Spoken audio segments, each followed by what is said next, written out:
Dear students, in this lecture we have to discuss about the vibrations of air column in a pipe. Now you know that pipe may be of two types. One, if the pipe is closed at one end, and another if the pipe is open at both the ends. So first of all we have to discuss about the vibrations of air column in a pipe closed at one end. Closed at one end.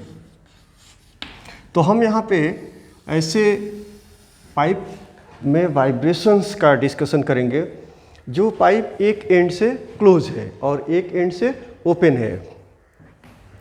Now consider here this is a pipe and at one end the pipe is closed and at the another end the pipe is open. So if the sound is sent through this pipe in the form of the vibration of a tuning fork, हम tuning fork को vibrate करेंगे और vibrate करने के बाद इस tuning fork के vibration की वजह से जो साउंड प्रोड्यूस होगी वह साउंड इस पाइप के अंदर प्रोपगेट करेगी. जो एयर इस पाइप के अंदर इनक्लोज है इस एयर को हम कहेंगे एयर कॉलम. तो what happens if the sound propagates through this air column. Now you can observe here this end is the closed end and this end is the open end. So therefore you can say the air column is closed at one end. When the sound wave is propagating through this air column in the form of the longitudinal wave, then the longitudinal wave will reflect just like a transverse wave. और क्या होता है जब यह wave इस closed end से reflect होगी तो सुपरपोजिशन होगा और उस सुपरपोजिशन की वजह से इस एयर कॉलम में स्टेशनरी वेव्स का फॉर्मेशन होगा.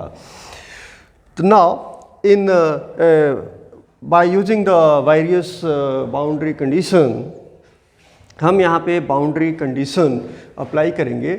और बाउंड्री कंडीशन क्या है कि जहाँ पे क्लोज्ड एंड है यहाँ पे नोड का फॉर्मेशन होगा. जब स्टेशनरी वेव फॉर्म होगी इस एयर कॉलम में तो जहाँ पे क्लोज्ड एंड है यहाँ पे लेस फ्रीडम ऑफ वाइब्रेशन है मीडियम के पार्टिकल के लिए. यहाँ पे मीडियम का पार्टिकल वाइब्रेट नहीं करेगा. इसकी वजह से यहाँ पे नोड का फॉर्मेशन होगा. और जहाँ पे ओपन एंड है वहाँ पे पार्टिकल एयर के पार्टिकल्स फ्री है वाइब्रेट करने के लिए, मूव करने के लिए फ्री है. इसलिए यहाँ पे एंटी नोड का फॉर्मेशन होगा. तो in by applying the boundary condition listen again. Boundary condition ये है कि क्लोज्ड एंड पे नोड का फॉर्मेशन होगा और ओपन एंड पे एंटी नोड का फॉर्मेशन होगा. जैसे आप यहाँ पे देख सकते हैं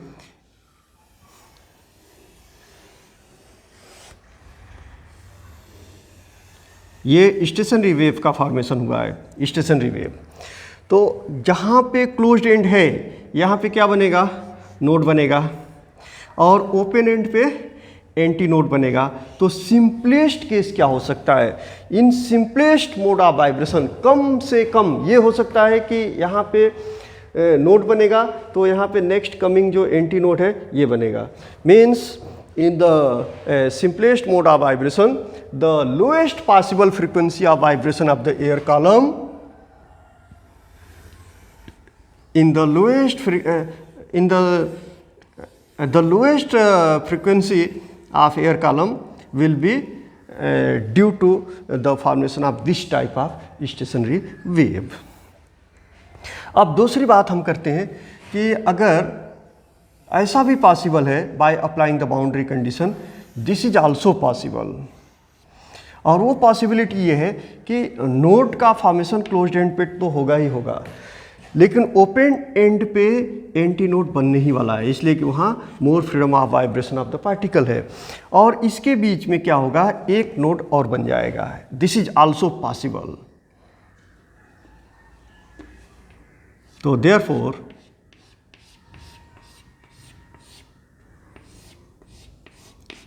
the formation of stationary wave will be like this inside the pipe.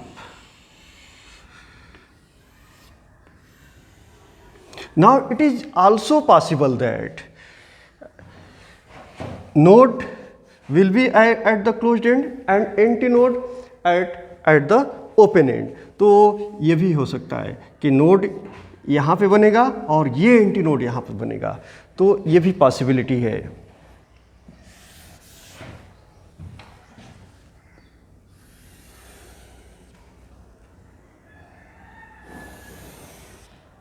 This is a pipe closed at one end. So now here will be node, here will be node, and here will be antinode.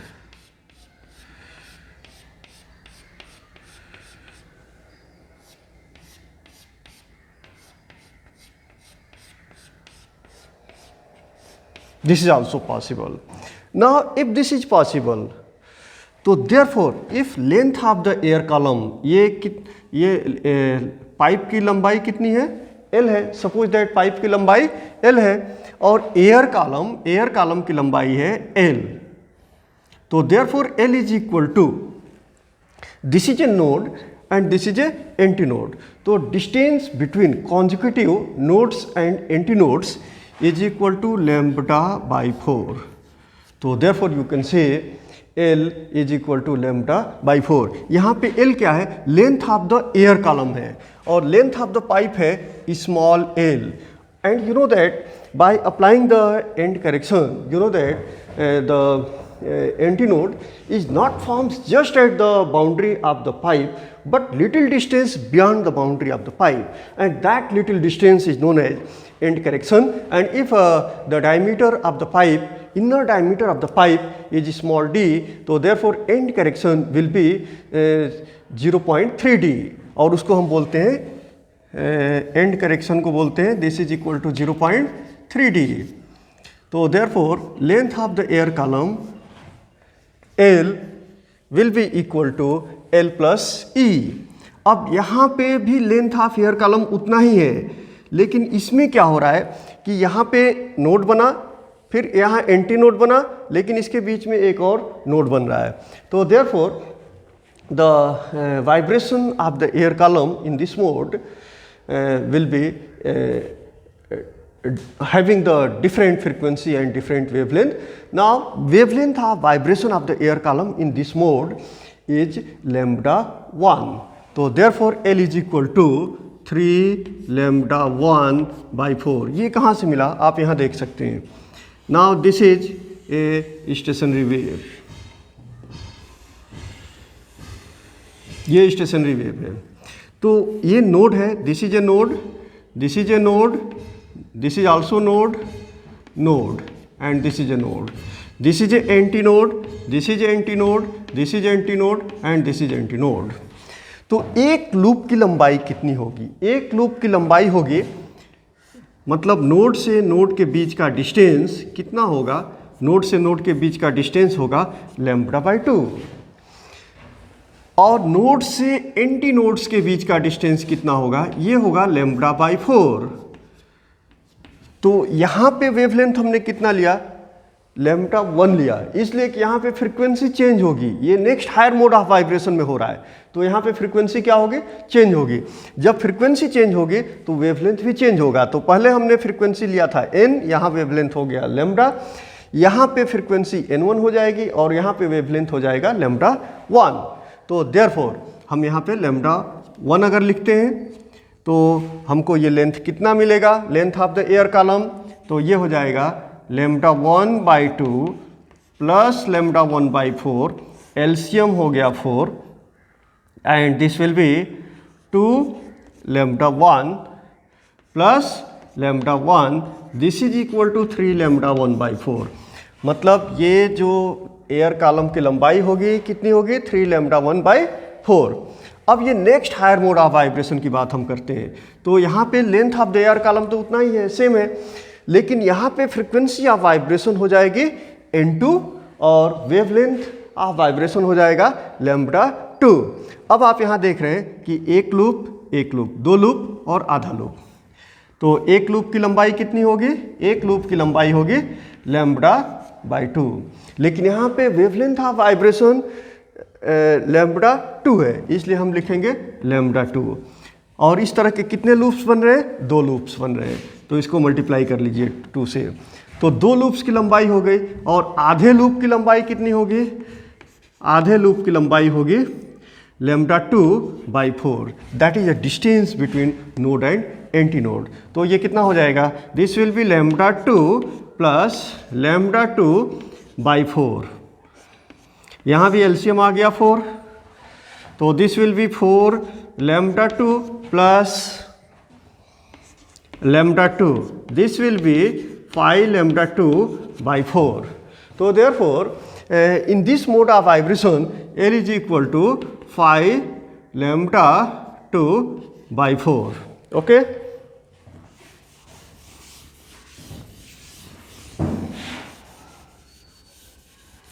Now then, अब हम आते हैं simplest mode of vibration में, that is known as first mode of vibration. इसमें क्या होगा? Length of air column in simplest mode of vibration. Simplest mode को हम कहते हैं लोएस्ट मोड ऑफ वाइब्रेशन या first mode of vibration. Length of air column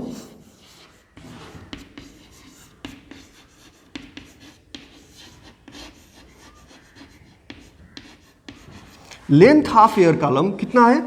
L है, इसकी मैं बात कर रहा हूं, तो L है, and L is equal to λ/4, λ/4, therefore λ is equal to 4L।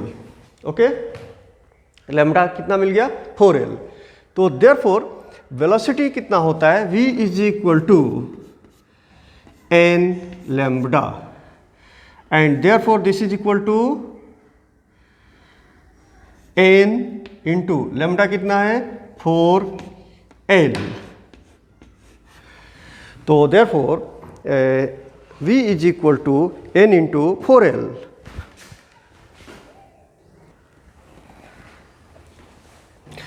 Now therefore from this equation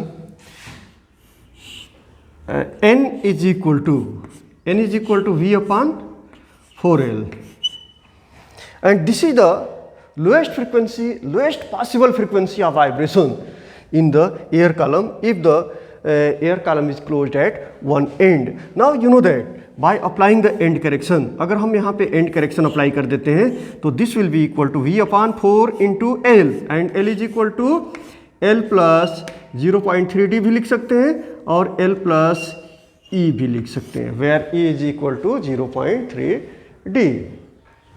okay, तो this is the lowest frequency of vibration, and this frequency is known as fundamental frequency of vibration in the air column, and this is also known as first harmonic, इसलिए कि fundamental frequency का जो multiple है that is 1, integral multiple 1 है, इसलिए हम इसको first harmonic भी बोलेंगे। अभी हम बात करेंगे in second mode of vibration में। तो यहाँ पे हमको कितना मिला? फंडामेंटल फ्रीक्वेंसी ऑफ वाइब्रेशन मतलब frequency of vibration of the air column. If the air column is closed at one end then n is equal to v upon 4L, and this is equal to v upon 4L plus E. Now then हम बात करेंगे इन next higher mode of vibration की। Next higher mode of vibration, या फिर हम इसको बोलेंगे सेकेंड मोड ऑफ वाइब्रेशन। तो therefore next mode of vibration, next mode of vibration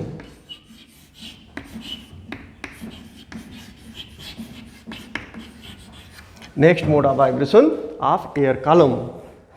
तो आप देख रहे हैं कि next mode of vibration of air column में length of the air column को अगर हम वेवलेंथ के फॉर्म में लिखते हैं तो this will be L is equal to 3 lambda 1 by 4।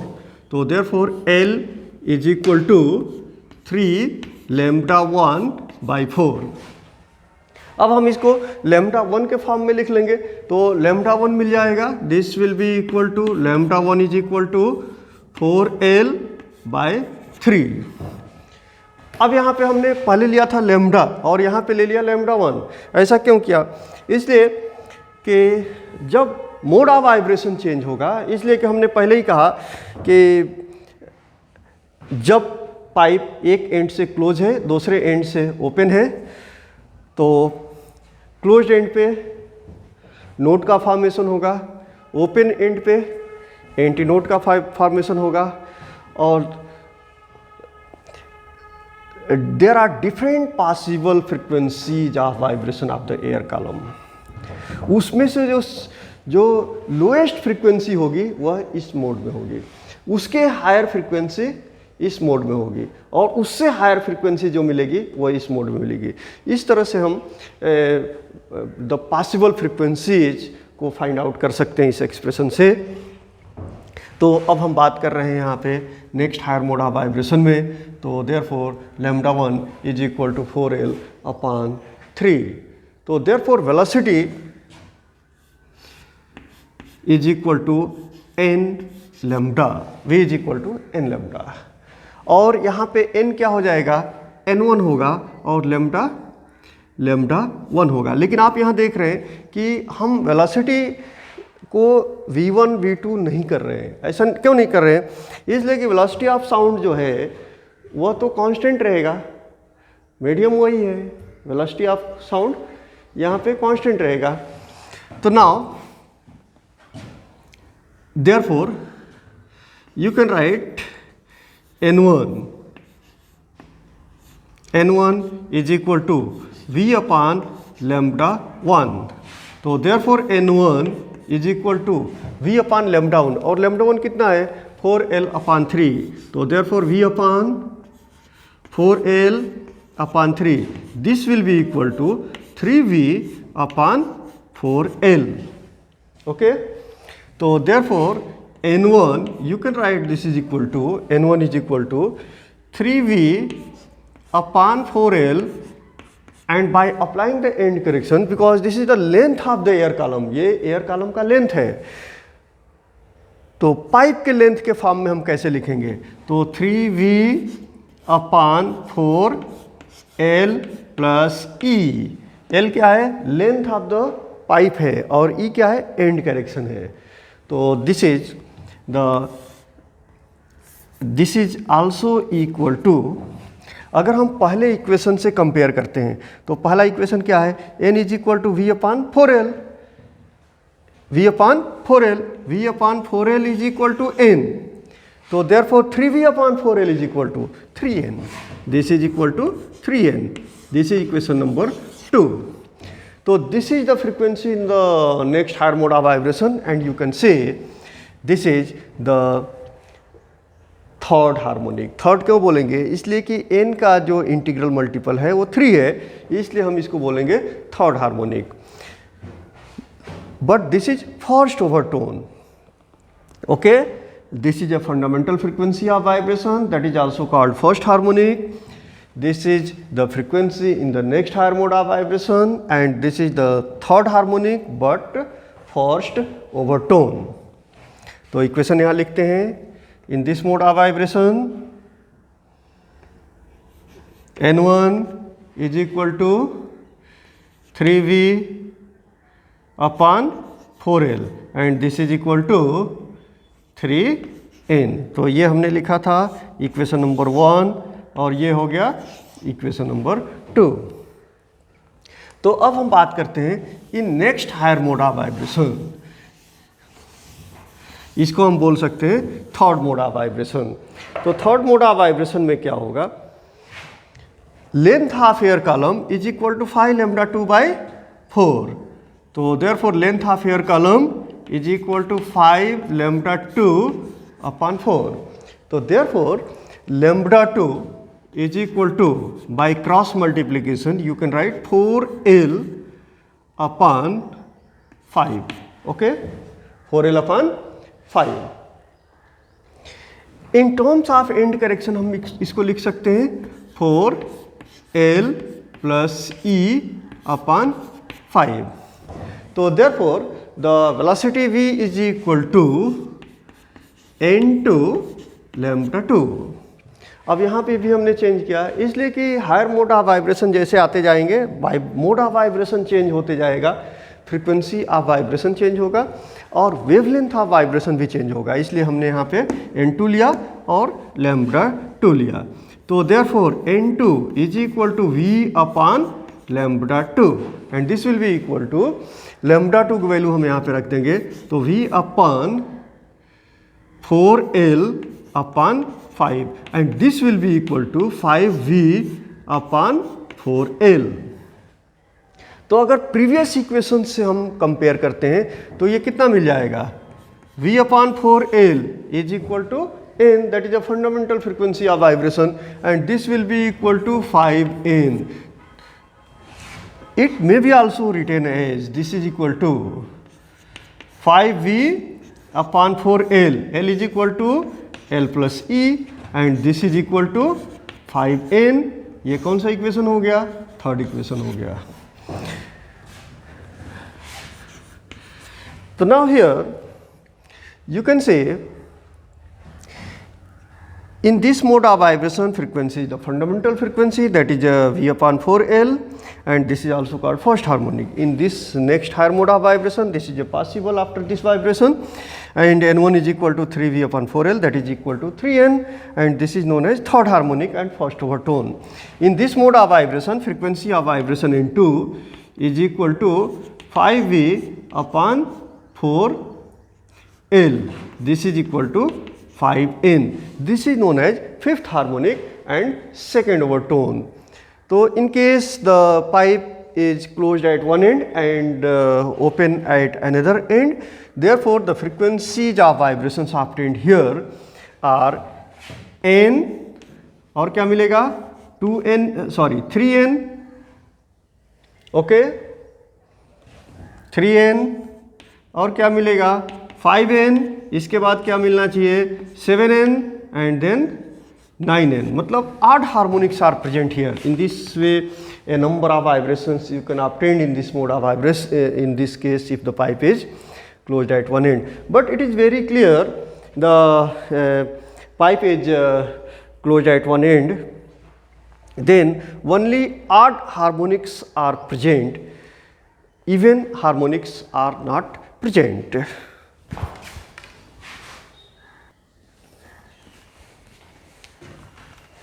तो यहाँ पे जो फ्रीक्वेंसीज मिले हमको n,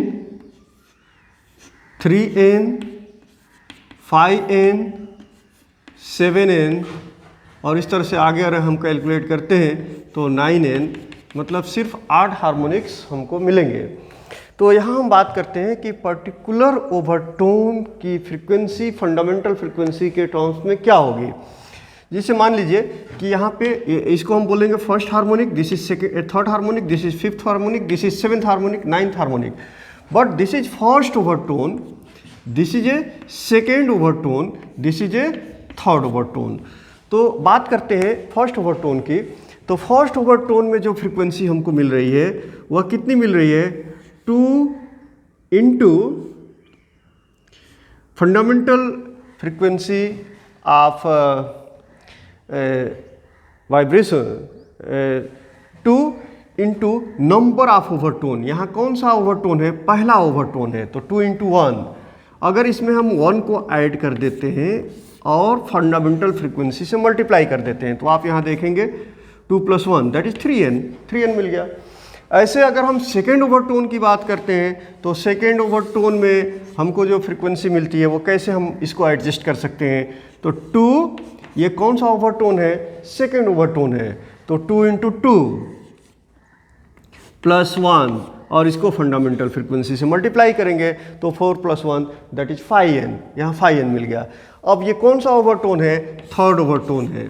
तो थर्ड ओवरटोन को भी हम ऐसे एडजस्ट कर सकते हैं, 2 into which number of overtone? Third number of overtone, therefore 3 and plus 1 into fundamental frequency. तो कितना हो गया? 5 + 1 2 into 3 6 + 1 that is 7. So this will be 7n. So therefore to find a particular the frequency of a particular overtone in terms of the fundamental frequency, you can write a general expression. और वह general expression हम कैसे लिखेंगे?